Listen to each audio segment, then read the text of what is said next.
Okay, we are live. Okay, Deborah? Hello, everyone. Welcome to this week's show of Tru Networking.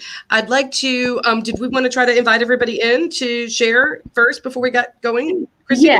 Yes. Let's go ahead and share the post. If you're watching right now, the listeners that are watching, take the time now to share with your friends, on Facebook, on your social media, and share with that. So we're going to take the time right now and go ahead and share for the Tru Networking, and that way we are. There we go. I just did. Right, mine too. I see it on my timeline. And if you are not already in our group, Tru Networking, spelt just like it is here on the screen, TRU Networking, we invite you to join our Facebook group. This is being broadcast live right now in the group on YouTube. Where else is it being broadcast, Christine? It's broadcasting in our group and Tru Networking and YouTube right now. Awesome. Well, for those of you, welcome. For those of you that are just joining us, this is this week's episode of Tru Networking. I'm Deborah Daniel, your host, along with Dr. Christine Kozacek. And let me just tell you real briefly a little bit about what is Tru Networking. Tru Networking is kind of the brainchild of Christine and I. We started talking about it probably maybe 3 years ago, but at least 2 years ago. We know each other through having led chapters of a large women's networking group, which we love, eWomen Network. For those of you, I think everybody on the call today is a member.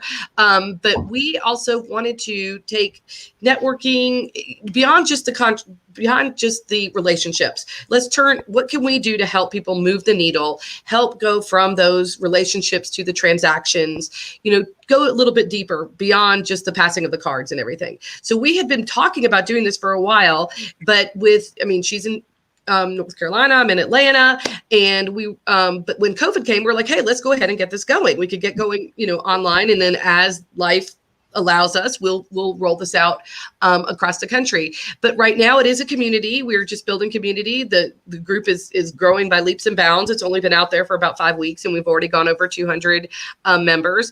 But right now it is community, and it is the show, and we're going to keep bringing together experts talking about everything about business. It is primarily because we're women, because we know what it's like to be women in business.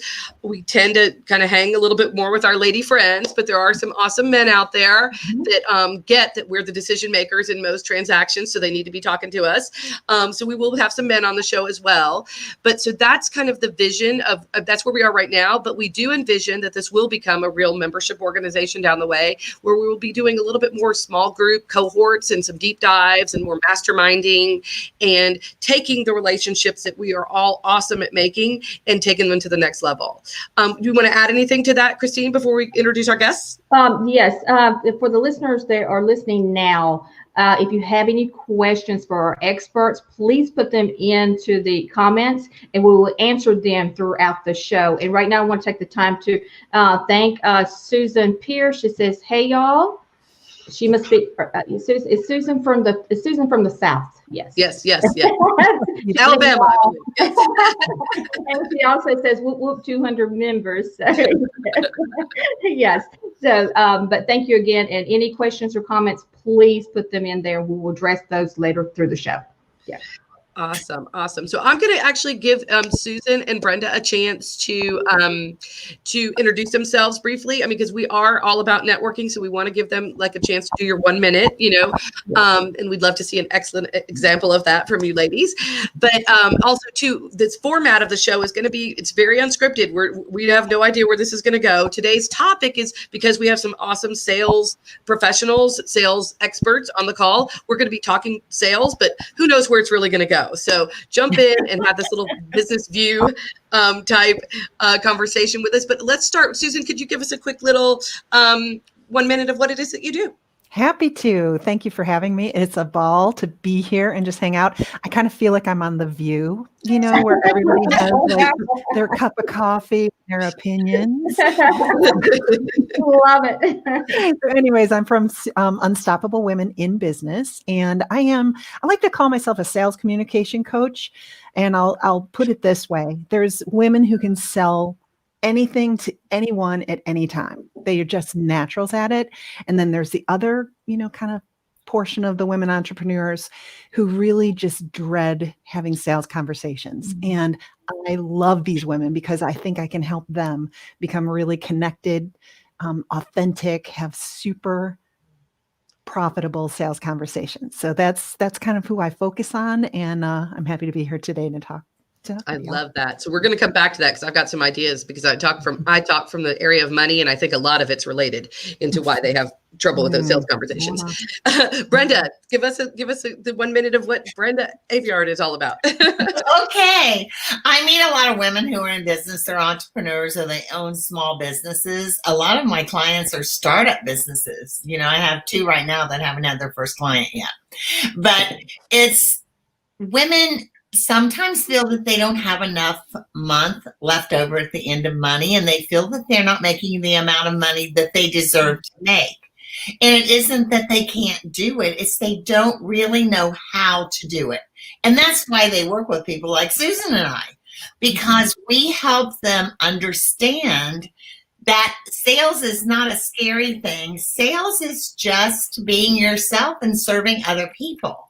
And they have preconceived knowledges. And many of you that are with us today have that feeling that I just don't want to be a pushy salesperson. And I hear that every day. That's one thing. You don't have to be pushy. I'll tell you I know some introverts that are the best salespeople in the world because they know how to listen. So we go through that. Exactly. And find out where that came from. Because it came from outside into here somehow. Exactly. That's what I was alluding to when I was talking to Susan, because I'm for those that don't know me, I guess, Christine, are we going to go ahead and introduce ourselves too right now? Yeah, we can if we like. Sure. Well, for those that are new to the show, my name is of course Deborah Daniel, but I am a CPA. I'm a money expert. I've been working with women for for almost 3 decades, to helping them make more money, keep more money, and grow more money. So obviously the make more is the sales side, right? And that is the problem for a lot of people. But if they can make enough, then I'm going to help them keep more, through the CPA side of the business. And then my ultimate is that I believe that owning a business is 100% the easiest way to build wealth and to create a legacy. And so if we can get these ladies to help you making more, and I can help you keep some more, you're going to have a legacy business. That's what we're trying to do. But I do think that a lot of this is related back to people's money conversation, their money talk with themselves, because they don't feel like they can ask other people to pay them because of some money situation that they are, just the way they feel about money. Christine, tell us a little bit about you. Yes, before we do, I had a chuckle just a few minutes. Susan Pierce, because I thought the same thing. Susan, I thought you were Susie Orman, LO. You look just like her. I was like, go, Deborah. When I saw it, I had to chuckle. I was like, I wish I had Susie Orman's money. You do look like her. I had to. But who I am is, the name of my business is called Every Girl Wins Institute. And I'm a women's life literacy expert. And I help women rewrite the definition of their life through what I call the 5 ultimate gifts of life literacy. That is to identify, to understand, to collaborate, to communicate, to be who you are, to use your voice and to be who you are. And we do that through globally through the world. And I have an international Every Girl Wednesday, which is March the 13th. And I'm the founder of that. And we stand for education literacy. We stand for healthcare literacy. I've done so many of these shows. I'm like, woo, healthcare literacy. We also stand for economic literacy and entrepreneurship literacy on that day. So that is what I do for Every Girl Wins Institute. That gives me the chills, Christine. That is such a beautiful endeavor. Thank you. Thank you. I've been doing shows for since last Monday, or all my representatives, and my last show will be Friday for all my international representatives from each country with that International Every Girl Wednesday. Awesome. So I'm very excited for that. Yes. Well, I think just to get this conversation started today, I just kind of came to just something that both of you said in kind of the mindset that women are dealing with sales. I have very much this some will, some won't, someone's waiting kind of attitude. Do you feel like that's something? I mean, that we're when we're selling, we're not pushing. You want to have that pull energy that they want to be with you, right? What do you find is the biggest obstacle people have with sales? Brenda, what would you say is the first one? I think it's fear. I think they have a fear of sales. They want to be a good salesperson, but they don't know how to, and they're afraid to step out and take the chance. Sales is a funny thing, it's natural to some people. It's not natural to some people. So we just have to walk them through that. But they're afraid. They're just afraid. And their fears come from other places and they don't know why. But as the conversation goes through, they start to recognize it was a parent or a teacher or a boss that made them feel that they weren't worthy of being able to sell, or they didn't have the skill or the talent, and they feel like they're imposing on other people. Oh, that's so good. I'd love to piggyback on that, Brenda. Yes. Because I agree. I think it's fear. Also at the root of all of our hearts, unfortunately, as human beings, is that we just sometimes don't feel good enough, and that's we could go an hour on that topic alone, right? But I think that especially small business and women entrepreneurs, this may be the first time they've had to sell themselves. And so that ups the ante on a whole nother level. I worked in corporate sales for 20 years, and I was passionate about what I was selling, and it was the company's product, service, reputation, and I was a warrior for them. When I became an entrepreneur and I had to sell my own stuff, I all of a sudden was like, oh my gosh, this is scarier than anything I'd ever done in my life. Right, Brenda? It's like, oh my God. New rules. Well, it changes the whole fear of rejection thing a little bit too. The no, how can you not take that personally when you're selling your own intellectual property or your own services? How can you not take that personally? Yeah. Do you feel that is because of women, that not just the fear of rejection, but also, that's the fear of no, but it's, how am I trying to say this? Not knowing how to do it in a way of their problem solving. That's what I'm trying to say. Problem solving, because they're not trying to, sell a solution. They're trying to sell something else in a wrong way. And they're afraid. So many women are afraid that they're bothering someone. Do you get this, Susan, where they say, well, I can't call them at work?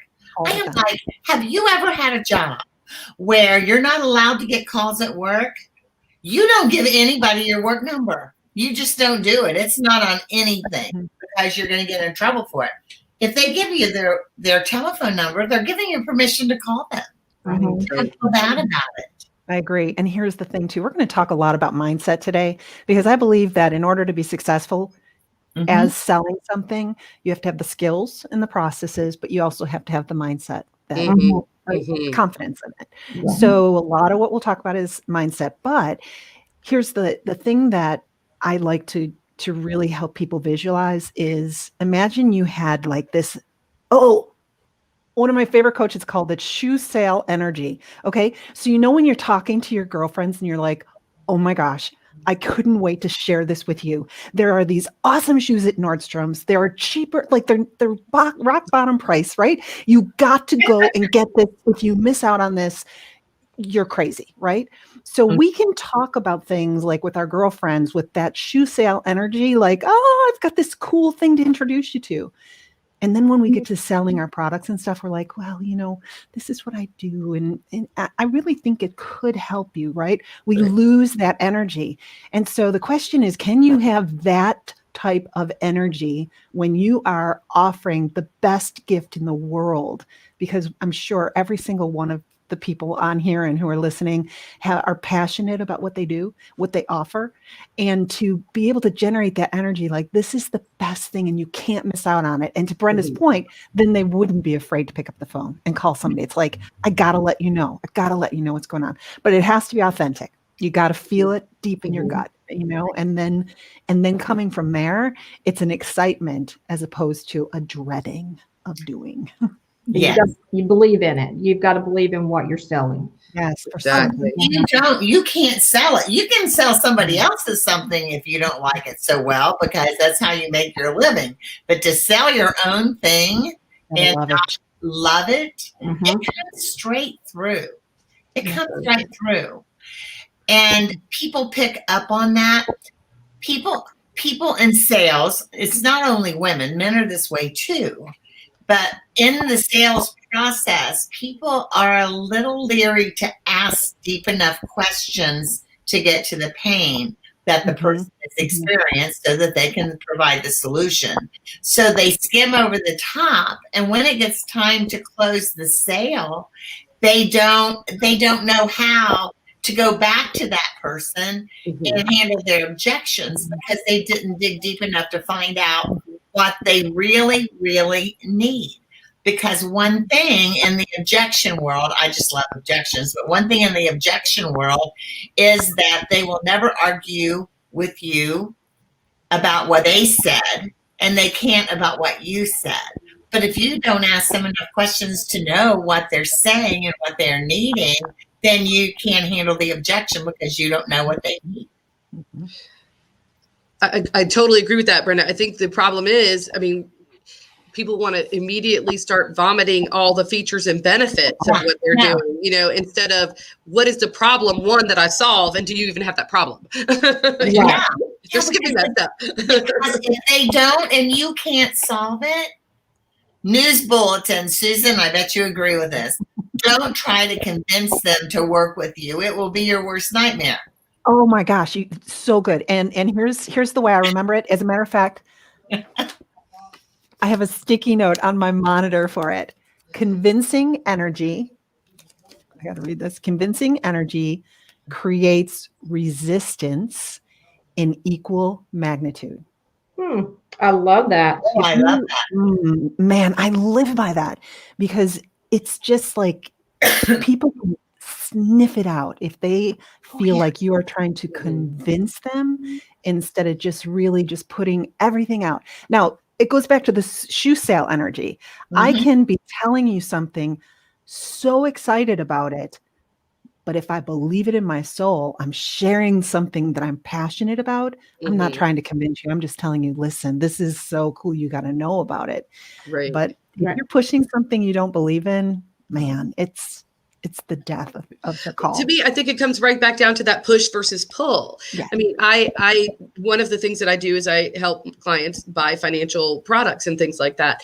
And so a lot of times my vendors, which I don't even really know which one pays me more than which other one, because I'm always like, just let me solve the problem and it'll follow. They're like, well, which clients do you need to call and try to sell this to? I'm like, I'm not interested in trying to push this on someone. I'm going to do a webinar or I'm going to do an email that explains it. And I'm going to pull them to me because the person that says, hey, I want this is a lot easier sale than me trying to pick up the phone and call one of my 1,000 clients and try to convince them, like you said, Susan, that this is for you.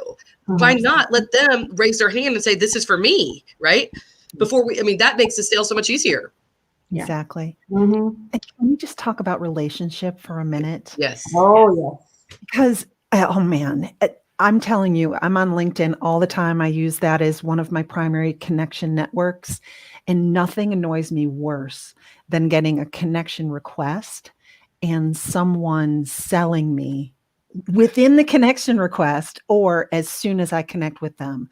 It's almost like it's like going on a date and having somebody ask you to marry them, on your first date. It's like, I don't even know you. Oh, yes. So I feel like there has to be a development of a relationship in order for you to be able to make your offer in a really authentic way.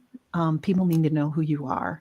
Right. You've got to earn the right to make the offer, right? Yeah. You don't, that's why I think, because we are talking networking a little bit today, I think when I was leading eWomen Network, I would have people that would want to quit. And I would be like, well, why? And they're like, well, I'm not really making any sales.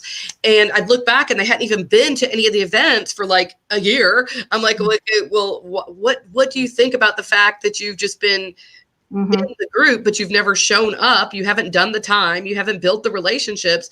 Do you think that you should be making sales? Anyone that's networking that thinks they're going to walk out with a check, unless you're a vendor or something like that, it doesn't work like that. You've got to plant the seeds, and you've got to develop, the relationship before you go harvesting, right? Yeah, you definitely have to. And, Deborah, you and I have talked about this and actually just finished a book, on that with, networking. It's all about relationships. You cannot expect on that first connection to do business with one another. And you're right, Susan. I have gotten so many messages like that. You'll accept their friend request or you accept it, and then all of a sudden they're trying to sell you. Well, I don't know you from Adam. How can you expect me to buy something from you? Because it comes from trust. Especially as women, we have to trust you in order to purchase things from you. And I have to trust you in order for me to refer you to someone. My friends. 100%. Because I've got burnt many times like that. Oh, exactly. Because I think I've said this on other shows, but I know I say this all the time on my podcast. The reality is when you make a referral, that you are putting yourself out there on the line, because if you make a referral and it goes well, the person may not remember that you gave them the name, but I promise you, if it goes south, they are going to remember. I've had so many clients say, oh my gosh, I can't believe you referred me to that person. And I had no control over what happened once that's why you've got to really build that trust before you start referring people. Yeah, I want to take the moment to thank a few more of our listeners here, because I always say without our listeners, we wouldn't be able to do what we're doing. So Carolyn Witcher, hey Carolyn, how are you, girl? I ain't seen you in a while. Yes, imposing on others so sometimes. And then Layla, she's from Mombasa, Kenya. Hey girl, I will talk to you next week. And she says, hey y'all. So yeah. This is an international call right now. We are. There are people all over the world watching us. Yes, there is. So Brenda, let's give them. I loved what Susan said about mindset and skill set, because I often say that mindset kind of trumps the skill set, but we can learn a skill set, right? It's a little harder to teach people mindset. There are ways to do it, but let's give our listeners some real meat, some real, what are some good tips and tricks that you give people that help them have a better close ratio, or something to help them get their sales going better? Okay. Number one is you have to know your business. A lot of people don't know their business. So let's look at this scenario. I am a salesperson. I want to be the CEO of my own company, but I don't want to be a salesperson now. I'm an entrepreneur. But you have to be that salesperson in order to keep your business going, because until a transaction happens with money between two hands and money passes, you don't have a business. So I think sometimes people don't look at the fact that this really is a business and you have to sell something. They get all wrapped up in all of the getting ready and the website and the landing page and the business card and the free gift and all of that. They don't want to talk to people as much. So getting them familiar with what business really is and what sales really is, it is the lifeblood of your business. And teaching them that they need to sit back and know who they're actually selling to. Everybody talks about the avatar client, but I'll tell you, a lot of people do not have one. They do not know what that is, because they feel that if they can sell to everybody. Okay, I'm a sales coach. Everybody sells, so I work with everybody. When you work with everybody, many times you don't work with anyone. So you really have to know who you want to sell to and who is that person. The other people will come. I was talking to a real estate group yesterday, and I said, if you just say, oh, I sell houses to anybody that wants to buy a house. But if you say, I've been a realtor for 25 years and I love selling homes, but I specialize in empty nesters that are working their way into downsizing. I worked with them on buying their first house, and now I'm working with them on downsizing to a condo. The person that's in the group that you're talking to is going to say, well, I know you specialize in empty nesters, but my son is getting ready to buy his first house, and I would love for him to talk to someone like you. Can you help him too? And that's happened to me before, and I'm sure it's happened to you, Susan. You talked about your niche market, which for Susan and I as entrepreneurs and small business owners. And I talk to women all the time, but the men come. They come and say, well, what about me? Can you work with me? the majority of my clients are women, but I do work with men when they ask me to. So you have to know, and then you talk to that person. Everything you do, your marketing message, your social media, any webinars or anything that you do, you talk to that person. And I think that's really important that they know who they're talking to and they're targeted in their messaging. And I think it's really important that they work on what they say in the beginning, how they represent themselves in their 30-second commercial or their elevator pitch. I call that their marketing message, because their marketing message, because that is how they're marketing their business. Someone told me that my earrings are making noise, so I'm going to take them. See, we have to be on the fly. That's women. We pivot, right? We just change. So good. Thank you. I thought they looked kind of good, just wiggling around, but I didn't They realize. were beautiful. They were gorgeous.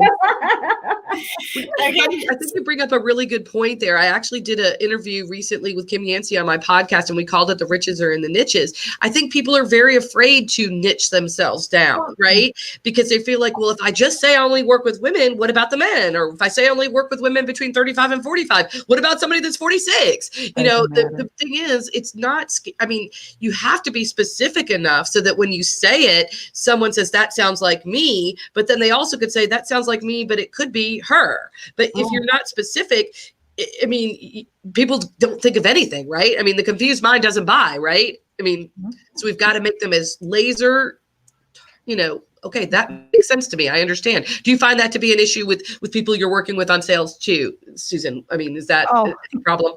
All the time.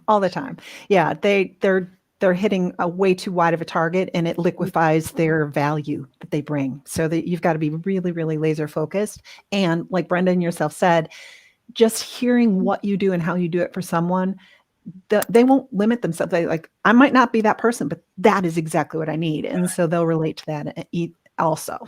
So how many, I'm not saying women, how many people, entrepreneurs do you see that doesn't have a plan of action that has their avatar of exactly what they're, who they're looking for as their niche?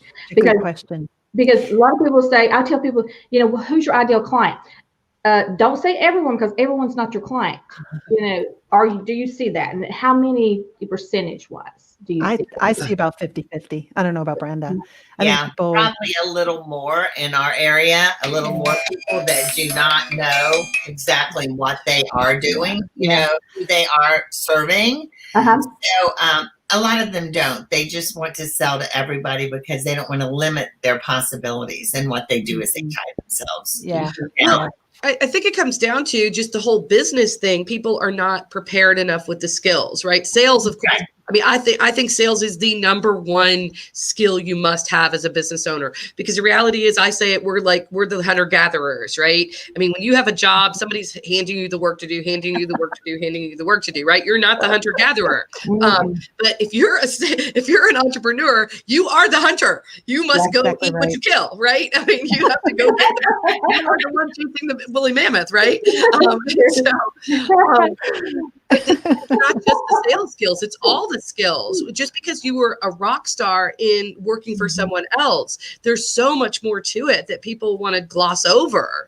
I mean, just like even from the perspective of, when you work for somebody, you didn't have to worry about if the bills were being paid, or you didn't have to worry about if people were paying the invoice that you sent to them. You were just doing the work, right? And so it really comes down to back to basics, I think, in the sales arena, in the whole thing. People are trying to jump to, be at the level of a corporate business when they don't even have the infrastructure in place. Agreed. Yeah, you got to love the whole business. You're passionate about what you do and what you bring to the world, but your business is a lot more than that as a small business owner, until you can afford to bring on enough staff to take over the things you don't want to do.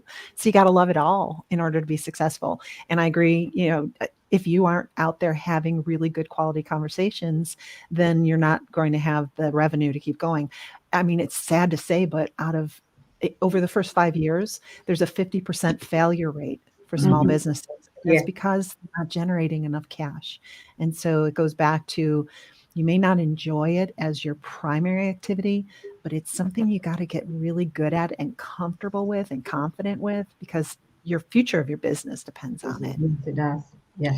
And wouldn't you say that the sales conversations really are your number one revenue generating activity that you should be doing every day? I mean, do you have like when you're working with someone, do you like give them a goal of, I remember when I actually owned an Allstate agency for a while, and there was someone that was kind of a rock star coach. I didn't know what coaches were back in that time frame, that was teaching other agency owners. And she had like a point system. She's like, this is what I want you to do every day, just as a way. I feel like I have to gamify my business a little bit too, because we don't have a boss, right? So there's nobody sitting over you saying, do these things right here. But she had like a point system that kind of gamified, like sent this many emails, you got this many. If you made a sale, you got this many points, and basically said, you don't stop calling until you get these points. I love that. That's definitely one strategy. The most important thing of that is, way too many women entrepreneurs set soft goals. Like they're like, yeah, I'm gonna get like 3 clients this month, but they don't have the strategy in place, the activity in place to actually do that. So you got to start with putting a goal out there, knowing how many clients you need to bring on board in order to get that goal, in order to get those clients, what's your conversion rate and how many calls do you need to make? And then you plot out, where am I going to get this from? So you have to have a very specific. Look at my language, Susan. You got to measure what counts. You got to, if you don't measure it, if you don't know, okay, my average client is $500 and I want to make $10,000. That means I have to have 20 clients. What activities I have to do to get to those 20 clients? What is my close rate? People aren't doing the math. Yes, Susan, you must be a blueprint like I am, because I'm like, yeah, it's got to be that. You can't run a business without a blueprint, But here's the other thing too, and you mentioned it, Deborah. You have a close rate, right? What's your conversion rate? And a lot of people don't even know what their conversion rate is. You don't. I know it, but here's why, because it is a balance between activity and effectiveness. So someone who's been in sales a long time may be able to have 50%, like every 2 calls I make, I get 1 client, I don't get a client. But someone who's brand new, it might be 20% or 30%. Well, you don't know you don't know if you're getting better unless you're monitoring and you're saying, well, how often am I getting the sale when I make an offer? And that's the other thing too, guys, that is so frustrating. Make offers. When there are so many people out there, they're like, oh yeah, I'm making offers. I'm out in a Facebook group all day long. And I kind of, I post here and I tell people, that I'm available. I'm like, that's not an offer. No. An offer is when you say, this is what I do. And someone has the opportunity to say no or yes to you. Yes. That's an offer. And there's people out there that are not making offers week after week after week. They wonder why there's no sales. Yeah, they're online thinking, if I play around in these groups, I'll get sales. It's like, yeah, that helps. That helps, again, create the relationship. But in order to truly, grow your business, and this is if you have a, fairly solid offer to make, we're not talking commodities or product level, low level products, but some serious offers. You got to that was a real struggle for me when I expanded my business. I mean, I've owned my CPA firm for almost 3 decades, but it's kind of an order taking kind of business. It's brick and mortar. People want a tax return. They call, they like the price, swipe, they're done, right? That's a very big difference between having a business like coaching, like a lot of people have, or where you're selling yourself or your time, and consultative sales. Do you find that people really struggle with that part? I mean, Susan and Brenda? And Brenda, I'll hop in quick and then I'll let you take over. The first case is where you say, they swipe, they take your card, it's over, it's transactional. It's usually lower ticket, high volume. Hey, if that's your business model, have at it, awesome. However, in today's marketplace, the consultative sale is the higher end tickets, less number of sales per year, but you got to be pretty good at creating that relationship and making that offer. That's my perspective. What do you think, Brenda? Yeah, and I think you're so right. They have to make an offer. I had a client that actually sent me what she wanted to do to make her money. Now we're talking about somebody who's new. Okay. And she says, well, I want to have workshops so that people who can't afford to buy my services can take it for free. And I said, we need to think about that, because that is a mindset issue, a true mindset issue. You do not have a workshop so that to give your services away. You have a workshop to make an offer to build your business. Right. So you offer a conversation, you offer a free gift, you offer something like one of your programs, a 3-month, a 6-month, a 1-year program, but you build the whole time on making that offer. But they're afraid of making the offer. And I think, I was reading an article this past week, and it kind of made me think about how it relates to sales. It was about whoever invented shiny wrapping paper was a genius. So true. A genius, because when you put, my best friend always says, it doesn't matter what I buy her, she always loves this because it's all about the presentation. Because think of what shiny wrapping paper does. It makes it exciting. It makes it mysterious. You want to touch it and feel it. You don't want to take it off, but you want to get in it so bad. So people who don't have confidence in what they're selling, they're just handing the package to someone and they're not decorating it up in the shiny package. I love that. That's beautiful. I do too. I love that. So we need to be able to adorn ourselves in a package that people find is intriguing, because if it's not intriguing, they're not going to say yes. We want to get them excited. We want to tell them, give them a sample of what we can do for them, but we also want to leave a bit of it mysterious. I can give you this, and this will make a huge difference. And then, they want more. So wrapping it up, tying a bow and putting on it is something that a lot of people miss. It's the excitement factor. And we need to think of Christmas every day with our business. Right. Every day. If your product or service was like a Christmas gift wrapped up in shiny paper with a sparkly bow, you would make so much money. You would they'd be lined up out the door trying to buy it, right? Yeah. Oh my God. So we have to make our product or service interesting, exciting, mysterious, and we have to make it be the answer to what their challenge is at that very moment. And as coaches, we have to work with them where they are today. Where are you right now? I love that. And, I know that, it's been really interesting, my journey into coaching, because you have people that are in coaching and they want to go buy a strict book or something. And with entrepreneurs, you can't do that. Can you, Susan? Absolutely not. It's all individualized. What do you need to fix today? What do you need today? How are we going to do this? Whoa, stop. Let's talk about this. We can't pass this by. And that's how they learn. And I think that we're trainers as much as we are coaches in sales. Susan and I, we have to sometimes train before we can coach and help them make up their own mind, because they don't know what to do. So, I agree. Yes. And that, it comes back to that mindset again, really. Is, how do we get these folks, especially when they're early on in a business, to understand that they have to, they have to believe in what they have, but then they also have to figure out what is that wake up in the morning problem that they have, and find the people that need it then. Because reality is, buyers are going to buy when they're ready to buy. Even if you have the most awesome offering in the world, they may have the problem, but do they have the money to pay for it? Do they understand that they have the problem? It's such a teaching. You have to be a teacher almost to teach people that they need what you have, right? So interesting you said that. I always think of when you are in sales, you are actually someone who coaches your prospect into buying from you. It is, you are a coach, whether you're selling coaching or not. you're a coach, because you are doing exactly what a coach does. You're understanding their situation. You're helping them see it in a different way. You're helping them find a solution.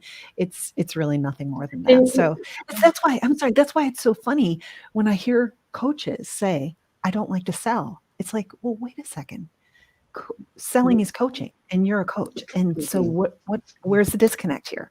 Yeah. It's just a different way of looking at it. Yeah. And I've heard this a long time ago. It says confused buyers, you will never sell them. Never. And see, this goes back to when I was the managing director of this of E-Women Network in Charlotte, is you would have a member come in and with this one business that they sign up for, but then they try to sell 5 businesses all at one time. Mm-hmm. So nobody knows. Yeah. So how, do people get past that of not doing that? Because again, as Deborah said, it's a mindset that they come with all these, tools, Right. like all these things that they're selling, that they're going to end up selling something. But when someone says, what does Susan do? I want to say she's a sales coach. What does Deborah do? Money management, CBA. What does Brenda? She's a sales coach. What does Christine do? She works with, she's a women's life literacy, coach also. Right. So and if I went in there and tried to sell, my coaching versus, and then I'm trying to go in there and sell, health food and jewelry, people are getting confused with that. Exactly. How do the earlier, as Deborah says, early entrepreneurs get past that mindset of doing that? They get themselves a good coach who will slap them upside the head and say, stop it. Stop it right now. Like that. Well, the thing is, too, I think you have to have your message very, very clear, don't you, ladies? Totally. I mean, the thing is, I do a lot of money things, but when I'm out and about telling people, I'm still leading with the CPA because that's their entry point into my world. But then once they're there, I open up all, the bag of tricks. But if you're out there talking about the 20 things that you can do, but then I do think you have to stay in the same genre. I mean, obviously, I'm not talking about health coaching because, even though I'm a huge consumer of that kind of information, I don't feel like I'm as expert in that as I am in money. So I don't try to sell health coaching. I don't try to sell people coffee. That doesn't, they wouldn't say, here's a cup of coffee with your money, coaching or whatever. A lot of people come to us and they have 5 things that they want to sell. 5 things. And when they go to a networking meeting and they're excited to give their marketing message, they tell them about 5 things that they do, and nobody has any idea what they do. I'm just thinking of a specific person, and she would always try to get me to coach her on the side, and ask me questions. And every time I would say, you can't sell 5 different things. You can't promote it. People are confused. They're confused by the message. They don't get it. I agree. Here's one last thing I'll say about that is if you're confusing people with what you do, you are talking at the wrong level of a conversation. Mm-hmm. So any chance you have to communicate with someone, you have 3 levels. You can be talking about what you do, your products and services. You can talk about their problem and their day-to-day, what they need to do differently. Or you can talk about really their deepest desire. And so if you're building your message and you are talking about, hey, I work with women who absolutely want to stop dreading selling. They need to stop it because they want to grow their business, because they love what they do and they want to do it for a long time. Now, I'm not telling you anything about me. I'm in a networking event and I'm saying, here's who you are and what you want differently. And here's why you want that. And you're my people. And I can help you. I don't go into, I've got 3 different packages and I can do, and I do this and I do this and I do this and I do this. It's like, they don't want to hear that. You go in there to listen to what they are You really love it when they want to give you their entire program in the 30 seconds. You're like, wait a minute. No, I don't need to know the 20 steps. Don't care about it. As a matter of fact, I'm bored by it. I want to take a second before we go further, ladies, and thank Carolyn again. She's making it sound like Christmas every day. Make the potential client eager to buy. Absolutely.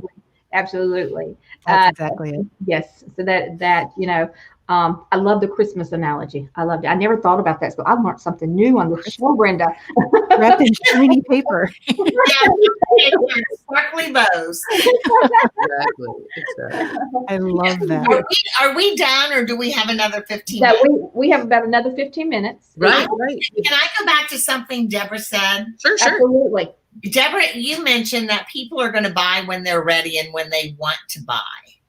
One thing I find that new entrepreneurs don't do, and a lot of entrepreneurs don't do, is they don't have a system in place to keep track of their leads. And how many, I bet all of us can raise our hand to this. How many of us have a box of business cards somewhere hidden in our office or in a file cabinet? Maybe we don't have as much now. I'm much better at it than I was.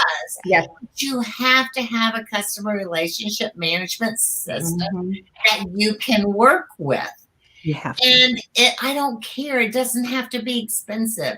But what that means is when you meet somebody, you get their information, you make a contact with them, you have a place to put that, and you have a follow-up. And I don't know, am I allowed to talk about a company?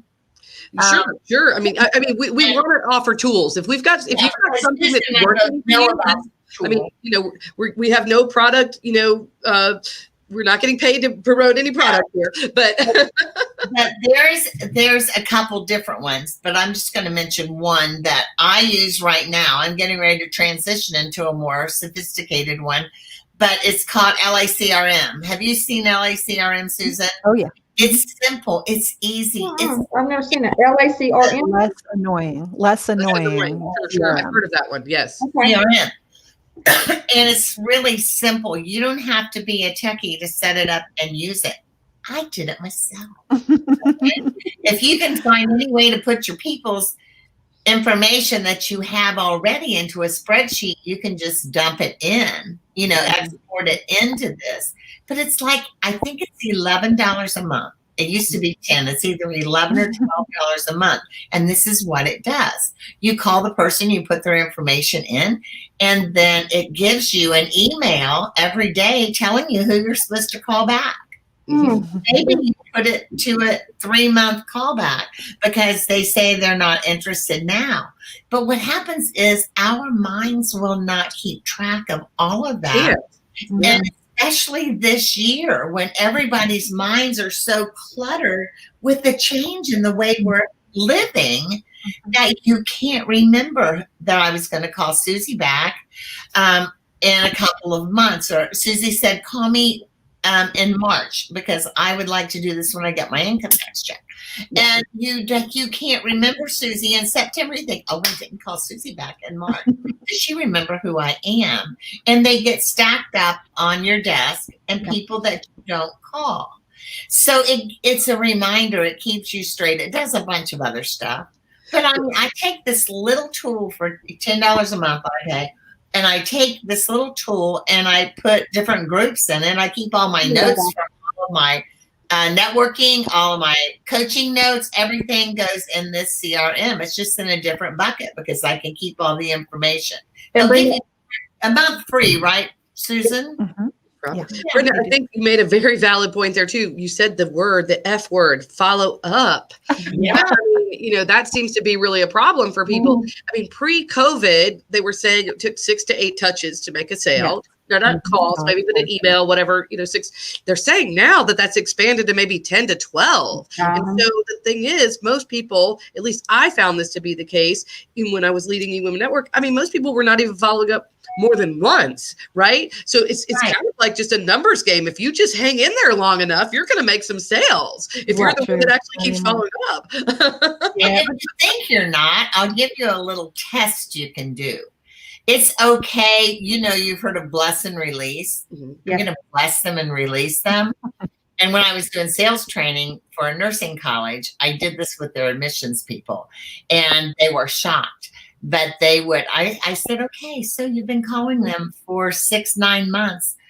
Call them and leave them a message and say, I know that you were really interested at the time, but I don't want to keep sending you things and calling you because evidently you aren't ready right now. So I'm willing to take you off of my list. I guarantee you the phone starts ringing and people say, don't take me off the list. I really want to do this. But now I know I can do it when my child goes back to school in the fall.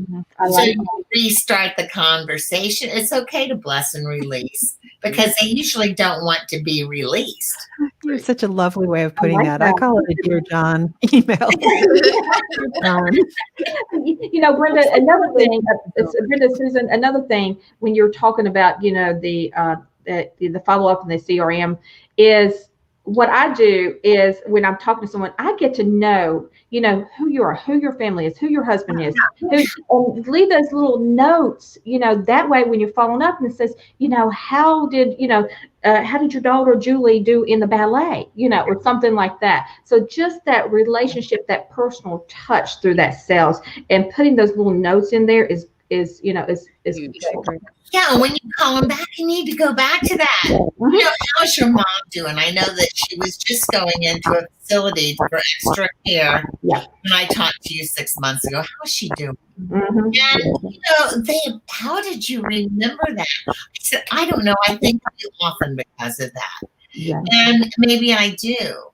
But it's really important, Christine. That's such a great point. Yes. Mm-hmm. Well, ladies, I think we are getting close to the end of the show. So I want to ask if you can tell us, each one of you, one thing that you wish you would have known at the beginning of your entrepreneurship journey that would make a big difference if you would have known it then. So Susan, you want to go first? Absolutely. Here's the first thing that came to my mind, Deborah, is patience. Like most people who go into their own business are very type A. All of us are listening to experts out there who are like, you can make $100,000 today. And we believe it, right? Yeah, and so, of course, and no work. You can work 3 hours a week and make all this money. So I think I wish I had known when I first started this particular business that it is like a snowball, and it really has to get momentum, and you start and you keep taking consistent steps towards your goals and your direction, having a strategy. And it is so much fun to be able to see that snowball expand and expand and expand. And then when the momentum happens, you're like, here it is. Here's the present that Brenda is talking about. Right. But don't give up before the momentum starts to happen, because if you think it's going to happen fast, you'll be impatient and you will give up. So have patience. It will happen. Oh, that's a hard one for me, but I love that advice. I want it all and I want it yesterday. Most of us are that way. That's how business works, right?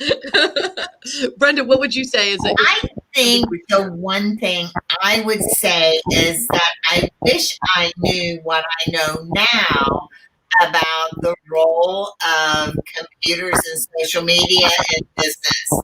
Okay. I'm not from the generation where we were raised with a computer on our desk. They took up a whole room. I'm sorry, I'm old. But I'm going to tell you that was an eye-opening experience, because when I was in my entrepreneurships with my own businesses, we didn't use computers that much back in the 80s. But now it is a part of everyday life, and I find that very confusing to this day.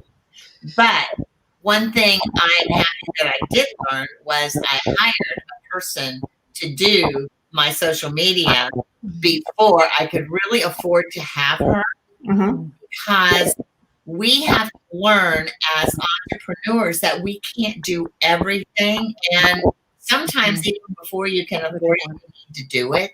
Right. So it's investing how much I would reinvest in my business. And on the same side as that, but just a little bit different, is I had to hire a coach who knew and had already done what I wanted to do, because I managed people, consulted with businesses all over North America and did all their sales training for them.